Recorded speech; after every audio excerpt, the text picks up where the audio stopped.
Oke. Jadi masuk aja. Aku kamu nggak bawa buka, Bu. Pertanyaanku kan cuma 2. Aku tanya nanti ya, Bu. Aku cuma 2. Kamu yang banyak.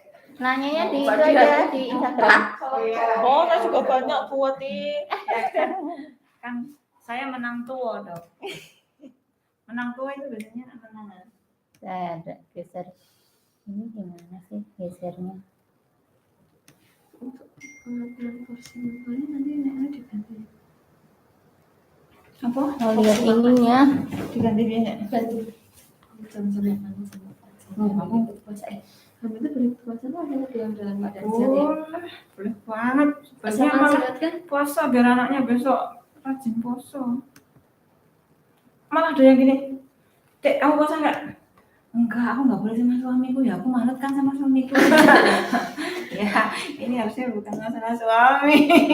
Puasa, Aku puasa dah. sama hukum Allah lah, bukan sama suami. Iya. Saya bepergian. Alhamdulillah minasyaitonir rajim. Mbak, udah live loh. Itu udah live loh. Tapi belum di ini belum. Cucu juga. Pokoknya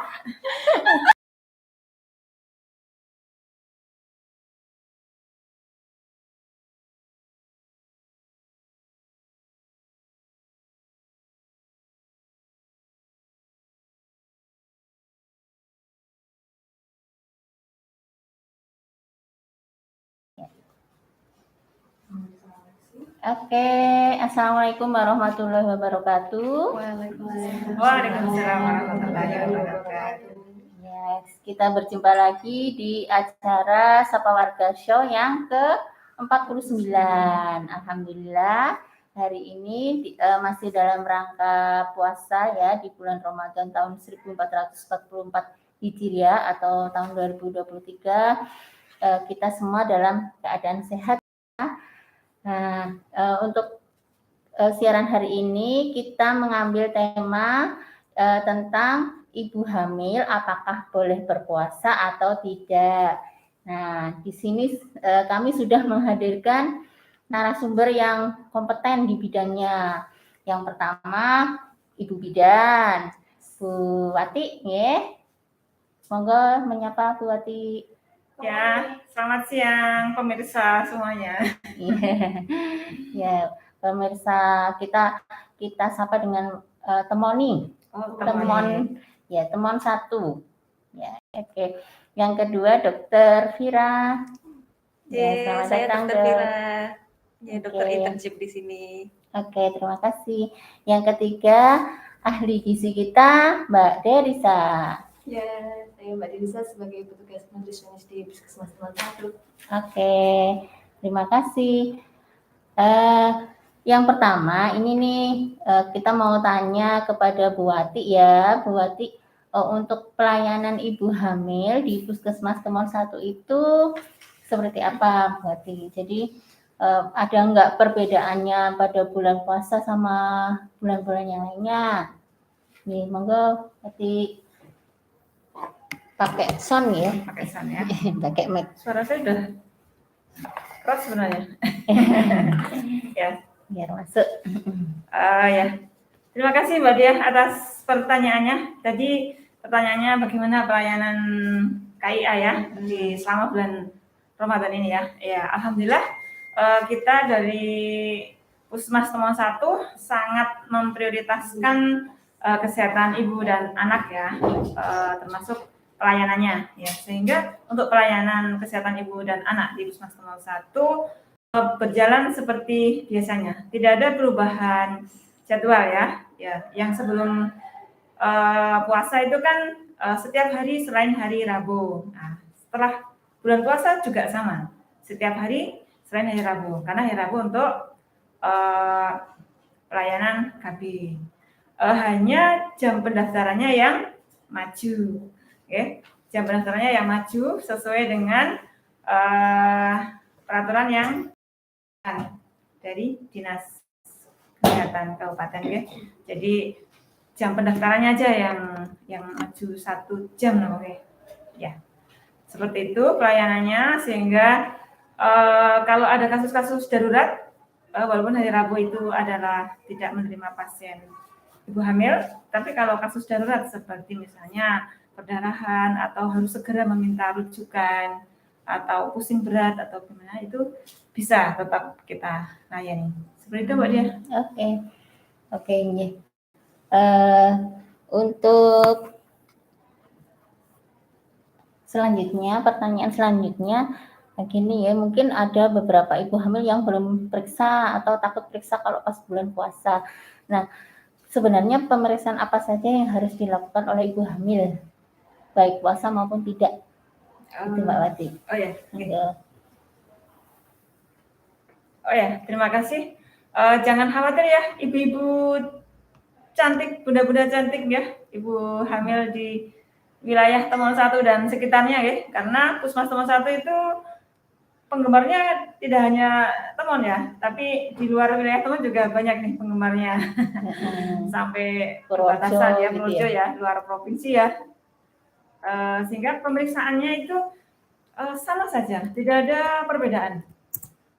Contohnya ya, ANC terpadu ya. ANC terpadu itu pelayanan yang lengkap, termasuk pemeriksaan laboratorium. Nah, pemeriksaan laboratorium itu nanti ada pengambilan darah.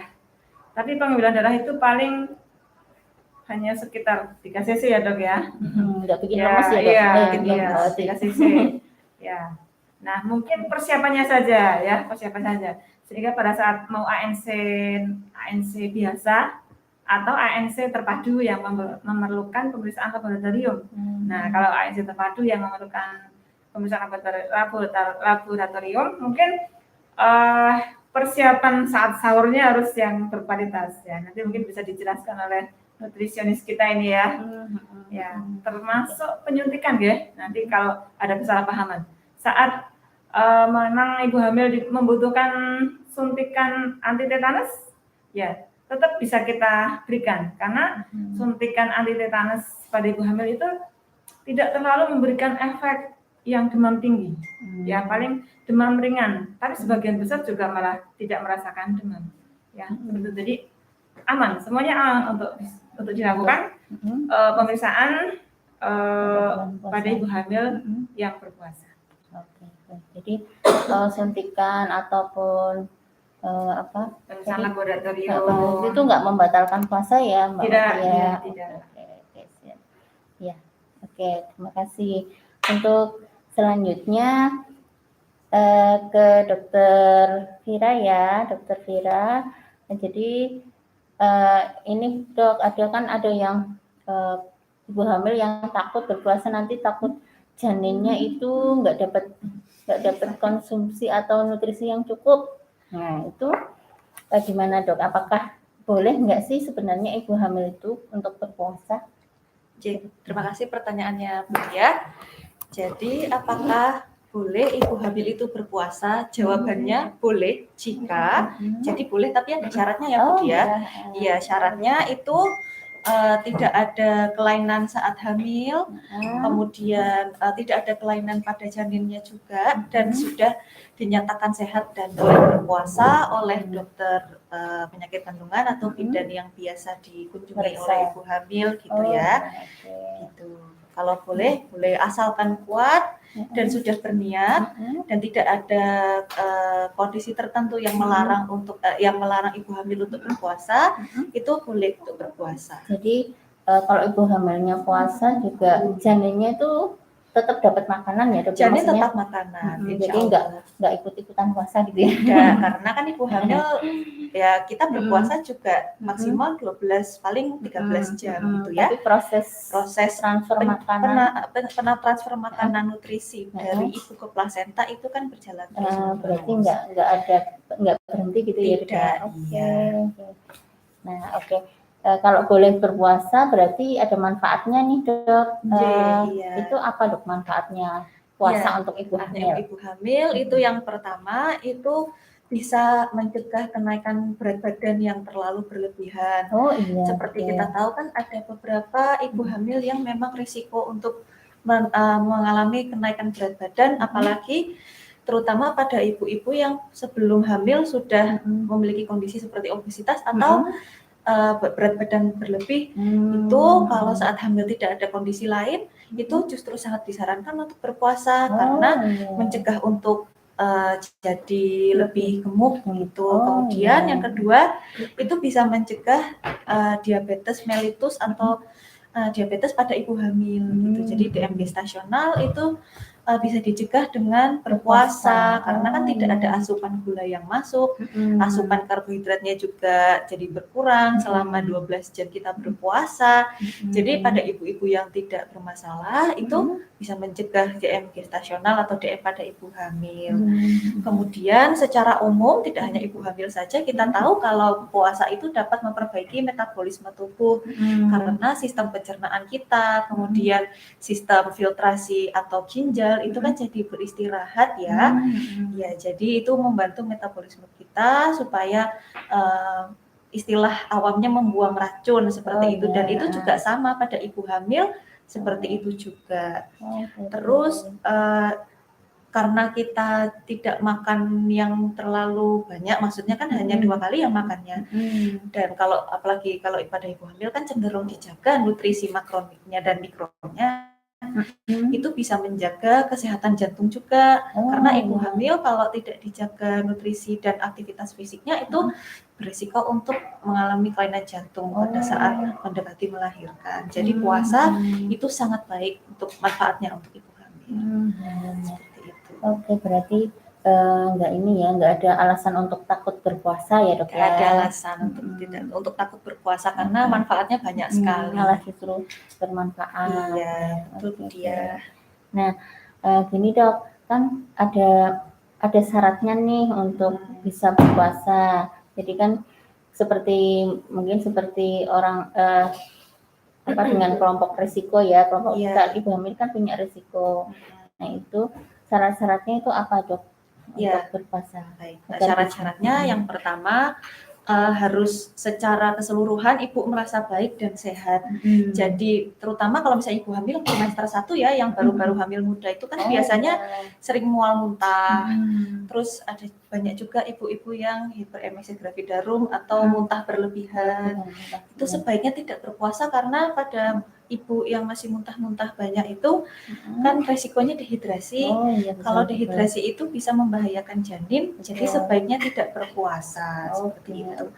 Kemudian yang lain lagi adalah kondisi gizi dari ibu yang mengandung seperti itu.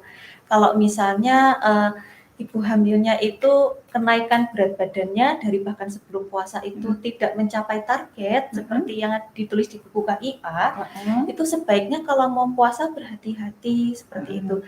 Kalau misalnya dalam 1 minggu kenaikan berat badannya tidak sampai setengah kilo atau malah turun, sebaiknya segera konsul ke dokter kandungan atau bidan karena sebaiknya tidak berpuasa seperti itu. Ya, kalau tidak mencapai target seperti itu. Yang pertama tadi mual atau mual berlebihan, kemudian berat badannya tidak mencapai target. Iya.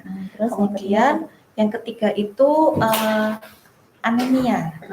Kalau misalnya anemia berat begitu, jadi misalnya HB-nya sudah 9, 8 atau 10 gitu bahkan. Itu sebaiknya tidak berpuasa dulu karena anemia itu bisa menyebabkan risiko pada ibu dan janin. Nanti kalau pada janin itu risikonya pada saat keluar kandungan pertumbuhannya bisa mengalami hambatan seperti itu ya. Kemudian kalau risiko pada ibu hamilnya sendiri terutama itu kan banyak sekali anemia itu. Jadi kalau sudah anemia terutama anemia yang berat itu sebaiknya tidak berpuasa karena asupan besi itu tidak hanya dari tablet tambah darah saja ya Bu Dia, dari asupan makanan sehari-hari itu yang tinggi besi itu juga banyak. Jadi sebaiknya tidak berpuasa pada yang anemia berat seperti itu.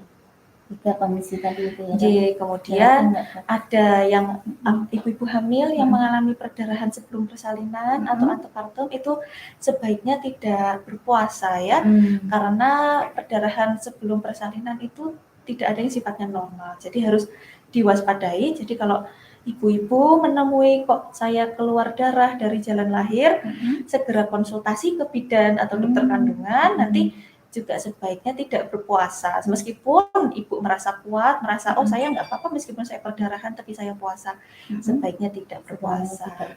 Iya. Oke. Jadi ada beberapa kondisi tadi, tapi tetap yang paling utama konsultasi dengan Tetap harus dokter. konsultasi dengan dokter atau Atau bidan bidan. yang biasa kontrol untuk memeriksakan kandungan seperti itu. Jadi sebelum meniatkan puasa konsultasi dulu. ya. Jadi sebelum bulan puasa kira-kira seminggu atau 2 minggu sebelum mulai bulan puasa kontrol dulu ke dokter kandungan, dok apakah saya boleh berpuasa seperti itu. Oke. Jadi nanti misalnya boleh ya lanjut, misalnya tidak ya jangan dipaksakan. Tidak gitu dipaksakan, ya. apalagi kan agama kita sifatnya memudahkan ya Ibu Dia. Kalau itu membahayakan untuk janin dan ibu, sebaiknya tidak dilakukan. Oke. Jadi nanti bisa diganti lain waktu. Betul, atau dengan membayar fidyah. Oke. Ya. Gitu. Kemudian ada pertanyaan lagi, kapan ibu hamil harus membatalkan puasa? Ya, jadi ibu-ibu hamil yang sedang berpuasa segera dibatalkan puasanya pada kondisi satu, muntah yang berlebihan. Jadi kan mual muntah, tapi kalau sampai berlebihan lebih dari 3 kali dan banyak sampai lemas, itu sebaiknya segera dibatalkan ya, karena kan bisa dehidrasi. Kalau dehidrasi itu ya obatnya adalah memasukkan cairan gitu. Kemudian yang kedua adalah diare atau BAB cair yang lebih dari 3 kali yang banyak itu juga berpotensi untuk menyebabkan dehidrasi. Kalau dehidrasi iya harus dibatalkan. Yang ketiga adalah kalau selama puasa itu kok lemas yang berlebihan, terus pusing berat, terus habis itu ketika dicek gula darahnya, oh ternyata gula darahnya rendah, itu sebaiknya harus dibatalkan puasanya karena bisa membahayakan pertumbuhan janin. Kemudian selain itu tadi saya lupa sampaikan harus selalu dipantau ya gerakan adiknya di dalam perut gitu. Kalau misalnya kok adik kok nggak bergerak, nggak aktif, itu sebaiknya langsung periksa gitu ke dokter kandungan seperti itu. Apalagi kalau seharian nggak bergerak itu sebaiknya langsung dibatalkan saja puasanya.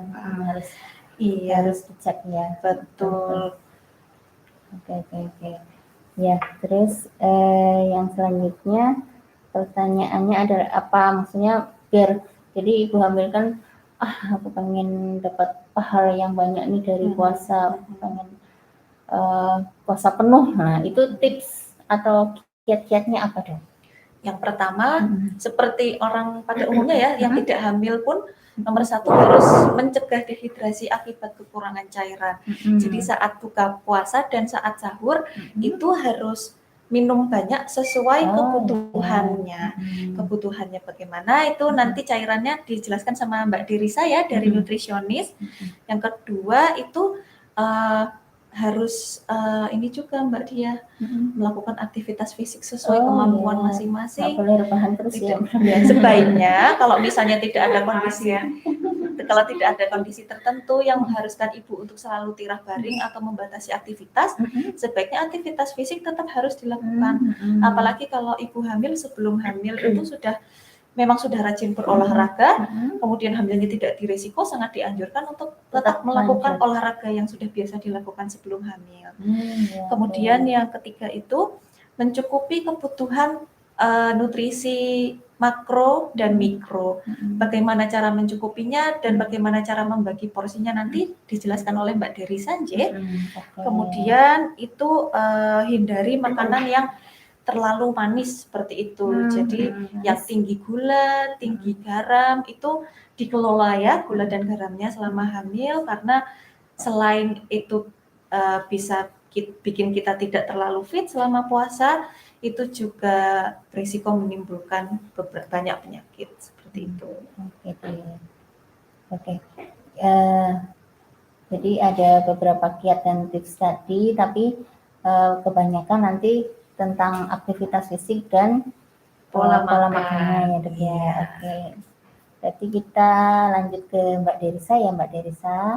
Ini karena berkaitan dengan pola makan, bagaimana sih sebenarnya pola makan ibu hamil secara umum dulu ini, secara umum dulu ya. Monggo Mbak Derisa. Ya, langsung aja.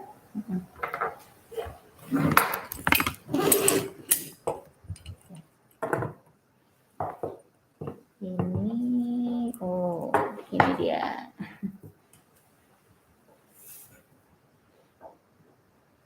Terima kasih untuk ibu hamil di waktu puasa. Untuk pola makannya, yang pertama kalau memang ibu hamil itu ingin puasa, sudah disampaikan sama dokter tadi harus memang dalam keadaan fit.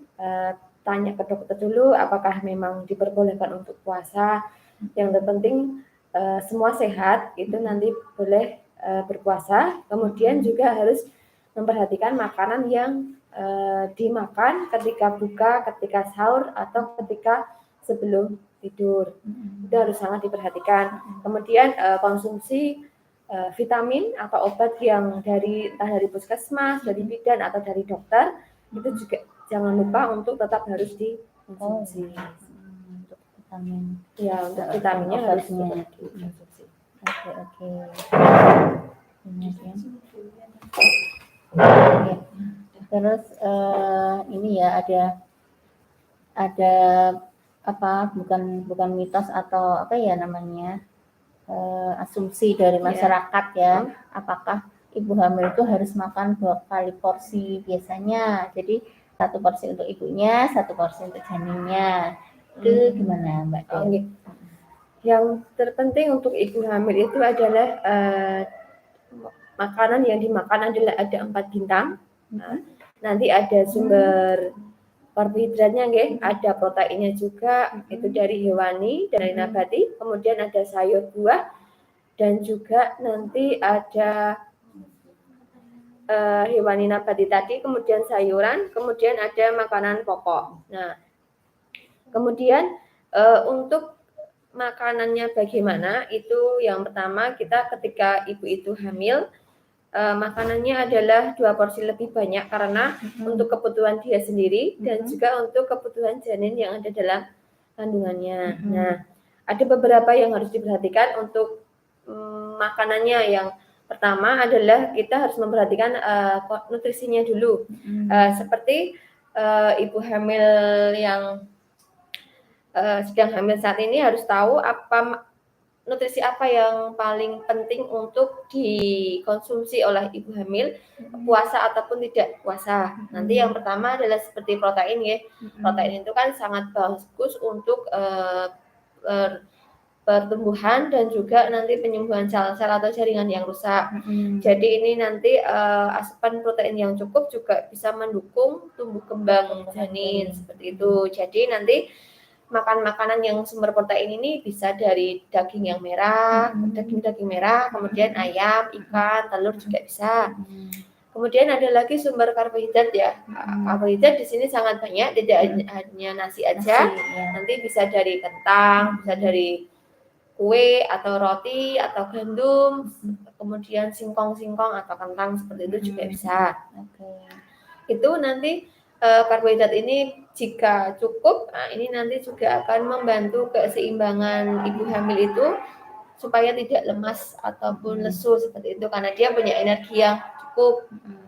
Kemudian untuk yang nutrisi lainnya ada lemak. Nanti ini juga lemak juga membantu untuk pertumbuhan janin juga. Karena lemak ini juga lemak itu tidak semua jahat, tetapi dia juga berperan untuk pembentukan janin. Tetap dibentukkan untuk janin. Kemudian ada juga serat, nggih. Nah, serat ini yang paling penting untuk ibu melancarkan pencernaan. Jadi konsumsi serat yang cukup juga nanti pencernaannya akan lancar seperti itu. Kemudian zat besi. Nah, zat besi ini sangat penting untuk ibu hamil yang terutama penderita anemi, nggih. Karena anemi pada ibu hamil itu sangat berbahaya ketika di trimester 3 nanti bisa risiko melahirkan pendarahan, nggih, kalau darahnya rendah seperti itu. Kemudian anemi ini juga nanti bisa berpotensi untuk melahirkan prematur atau bayi BPLR seperti itu. Nah, Untuk zat besi ini kita bisa peroleh dari makanan yang seperti ayam, ikan, kacang-kacangan, Oh, seperti iya. itu juga bisa. Kemudian juga bisa konsumsi tablet tambah darah yang biasanya diberikan saat ibu hamil periksa, dan juga mengkonsumsi vitamin C untuk membantu penyerapan zat besi. Oh, Seperti iya. itu. Jadi bisa mengkonsumsi sambil minum jeruk anget atau minum vitamin C itu Yang tablet gitu ya boleh ya? boleh. Tetapi nanti untuk pemberian vitamin C untuk konsumsi tablet tambah darah dihindari dengan konsumsi kalsium. Jadi tidak berbarengan dengan minum kalsium karena nanti akan menghambat penyerapannya. gitu. Oke, jadi nanti kalsiumnya di jam tertentu Jam karena ibu beda. hamil juga mengkonsumsi kalsium Oh, untuk iya. pertumbuhan tulang dan gigi. Cadangan kalsium ibu hamil itu sendiri juga. Oh, iya. Kemudian ada juga vitamin D, vitamin C ini untuk membantu penyerapan zat-zat yang diperlukan untuk ibu hamil. Kemudian juga ada zodium, ya. Oh, Zodium iya. ini sangat penting untuk mengatasi kurangnya berdampak dengan kelenjar tiroid. Nah, nanti juga ini bisa menimbulkan stunting ya kalau yang lagi tren saat ini. Jadi kekurangan yodium ini juga bisa menghambat pertumbuhan. Jadi bisa ada keterlambatan mental juga, bisa stunting juga. Jadi untuk konsumsi yodium ini sangat penting, walaupun hanya sedikit, tapi jika tidak tercukupi akan berdampak besar. Nanti bisa diperoleh dari susu atau yogurt atau garam menggunakan garam yang beriodium. Nah, jadi nanti ibu hamil di sini tidak menggunakan garam yang keropos lagi, ya, tapi menggunakan garam minimal garam bata itu dengan penyimpanan yang baik, tidak ditaruh di tempat yang panas, dia dingin dan tertutup rapat toples. Kalau garam itu nanti sudah berair di dalam toples itu berarti sudah mengalami penguapan, sebaiknya garamnya diganti dengan garam yang baru. Seperti itu. Untuk nutrisinya, untuk makannya 2 kali makan ya. Nah, ya tadi sudah disampaikan itu untuk sendiri dan untuk janinnya. Jadinya ada penambahan. Ibu hamil itu juga nek makan banyak kan sesak juga, nggih. Tidak, itu dia konsumsi makanan yang lebih dari biasanya dia makan. Seperti itu sih, Mbak, dari saya. Untuk porsi makanannya memang ada penambahan makanan dari porsi yang dari biasanya. Tapi enggak 2 kali lipat persis gitu ya, Mbak Dery Ya, ya. nanti ada Terus Terus gimana pengaturan pola makannya? Jadi misalnya apakah nanti misalnya sahur harus apa aja yang dikonsumsi, kemudian buka tuh apa aja yang dikonsumsi, itu gimana, Mbak? Ya. Kalau di buku KIA yang ibu hamil miliki ini kan pembagian makannya nanti kita ada 3. Kalau tidak puasa kan di pagi, siang, dan sore. Nah, coba nanti ketika puasa untuk ibu hamil bisa kita bagi di 3 juga. Nanti di jam buka, jam sahur, dan setelah tarawih. Tapi mungkin untuk di jam setelah tarawihnya makannya tidak bisa sebanyak ketika pagi, siang, dan sore, nggih. Nah, tetapi yang paling penting di jam-jam makan itu ada makanannya 4 bintang yang tadi saya sampaikan. Harus ada nasi atau sumber karbo lainnya, kemudian lauk hewani, lauk nabati, sayur, buah, dan cairan yang cukup. Untuk cairan kan kita paling tidak 2 liter ya, atau 18 gelas itu harus dikonsumsi. Kemudian untuk lauk hewaninya porsinya ada 4. Sehari itu kita konsumsi 4 potong. Jadi misalkan nanti di jam sahur atau buka bisa didobelkan untuk lauk hewaninya. Misalnya kayak di jam sahur ada ikan, jadi nanti boleh kita tambah 1 telur rebus seperti itu. Ya, karena protein juga penting untuk pertumbuhan janin. Jadi kalau bisa protein hewaninya juga double. Kemudian nabatinya juga iya, tahu tempe. Nanti ada 4 porsi juga dalam 1 kali waktu makan. Itu nanti juga bisa didobelkan di mau waktu sahur, buka, atau setelah. Itu untuk buah dan sayur juga sama, ada 4 kali porsi makan ya. Untuk nasi 1 porsinya kalau di buku KIA itu 3/4 gelas dinding nih kok. Tadi nggak sampai penuh. Nah, itu satu porsinya. Kalau bisa kan 2, jadi sekitar 2 centong lebih, 2,5 centongan lah untuk konsumsi makannya. Oh iya, 2 centong. Ya, Oh, walaupun gitu tidak ya. habis segitu, diupayakan bisa, tapi kalau tidak bisa, yang terpenting adalah 4 bintang itu ada. Oh, gitu. Seperti itu sih Mbak untuk 4 pembagian bintang. maknya.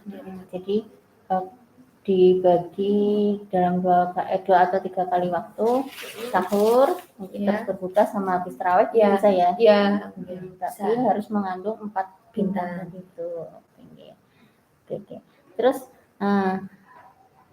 mungkin berkaitan dengan pola makan lagi, apa enggak ada makanan yang mungkin lebih dianjurkan atau dihindari oleh ibu hamil pada saat puasa?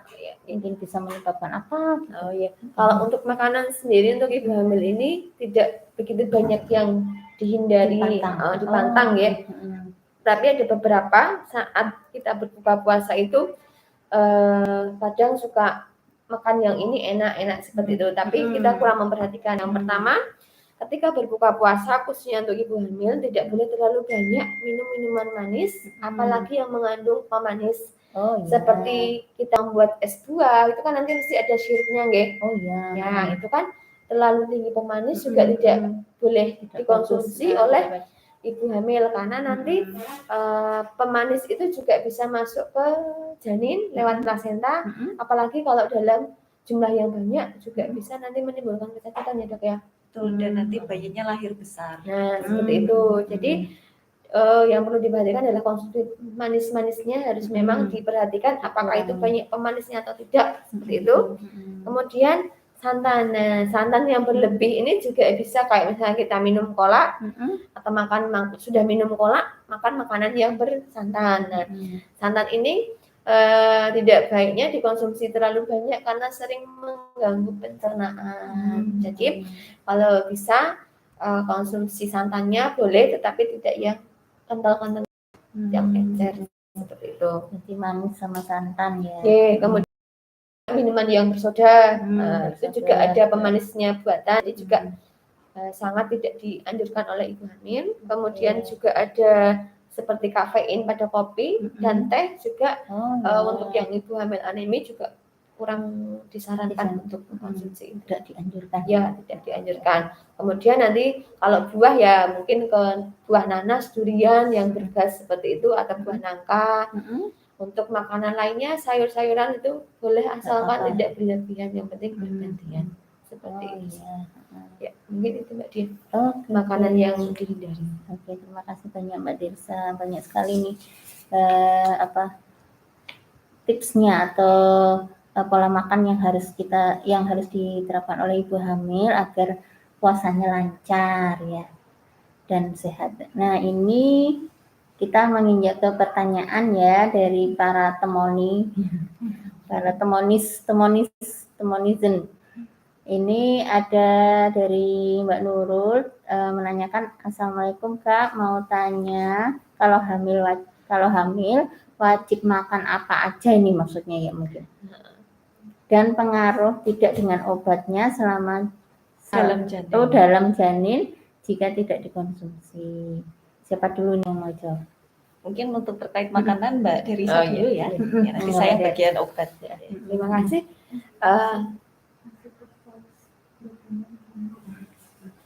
Apanya? Sebentar.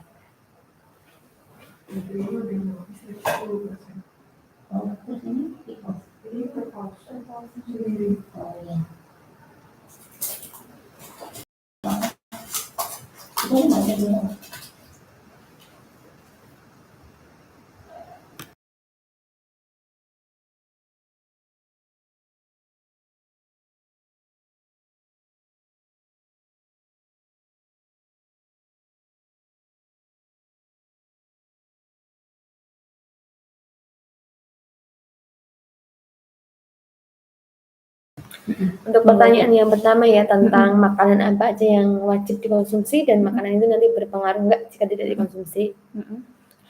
Seperti yang saya jelaskan tadi, untuk makanannya yang terpenting mengandung 4 bintang, ada makanan pokok, lauk hewani dan lauk nabati, dan ada sayur atau buah. Kemudian konsumsi gula masih boleh sekitar 2 sendok makan, minyak juga boleh 2 sendok makan. Untuk makanan yang tidak dikonsumsi jika berpengaruh ke janinnya, itu seperti protein, itu sangat harus dikonsumsi karena untuk membantu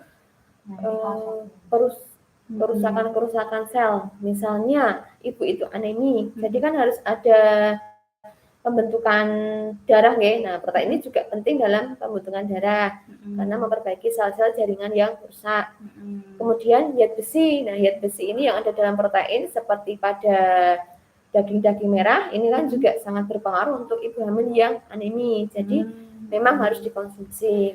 Untuk kacang-kacangan juga harus dikonsumsi karena sumber kalsium. Jadi nanti bisa memiliki cadangan kalsium untuk ibu hamil itu sendiri. Nah, untuk serat juga ya karena untuk memperlancarkan pencernaan. Jadi nanti enggak Sulit komplikasi, diambil. enggak sulit ya. Seperti itu sih Kak dari saya. Oke, terima kasih Mbak Den. Nah, ini untuk pertanyaan bagaimana dengan obat? Apakah Mbak Nurul mengkonsumsi obat ini maksudnya?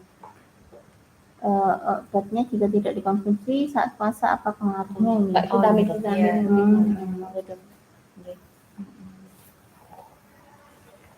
Ya, jadi pertanyaan dari Mbak Nurul, obat yang tidak dikonsumsi saat puasa apa pengaruh? Kalau saya tangkapnya mungkin vitamin yang diberikan, suplemen yang diberikan oleh Mbak bidan atau dokter kandungan saat hamil ya, jelas sangat berpengaruh karena suplemen yang diperoleh saat kontrol itu memang fungsinya adalah untuk mencegah anemia seperti itu dan juga mencegah kekurangan kalsium ya kalau di sini ya, untuk memenuhi kebutuhan kalsium. Kalau tidak dikonsumsi efeknya tadi sudah dijelaskan, baik untuk ibu, baik untuk janin itu berpengaruh dan pengaruhnya sangat besar seperti itu. Apalagi kalau tablet tambah darah atau zat besi tidak dikonsumsi, itu nanti berisiko menimbulkan berbagai macam komplikasi pada ibu dan juga pada janin, terutama nanti kalau sudah keluar dari kandungan juga itu kalau ibu anemis itu bisa mempengaruhi seperti itu. Oke, jadi harus tetap dikonsumsi Tetap ya. harus dikonsumsi. Terus ada satu pertanyaan lagi ya, kalau konsumsi protein saat hamil kok malah bikin kaki bengkak, itu kenapa? Sebetulnya kalau konsumsi protein itu sebetulnya tidak pengaruh sebetulnya. Yang bikin kaki bengkak itu seperti kata Mbak Derisa itu adalah garam atau natrium seperti itu. Kalau merasa kakinya bengkak, monggo langsung datang ke bidan atau dokter kandungan untuk diperiksa lab lebih lengkap ya. Karena kaki bengkak itu bisa menjadi gejala awal dari kondisi-kondisi misalnya seperti kondisi jantung, kemudian bisa juga preeklamsia. Seperti itu ya. Oke, jadi bukan karena konsumsi protein yang membuat bengkak, tapi sebagian besar biasanya disebabkan oleh natrium ya. penumpukan cairan. Jadi lebih baik diperiksa. Lebih baik segera periksa. Ya. Ada lagi nggak di IG ada pertanyaan nggak?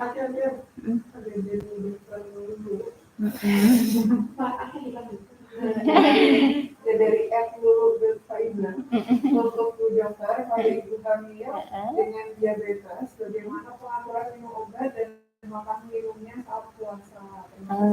Baik ya, kalau pada ibu dengan DM gestasional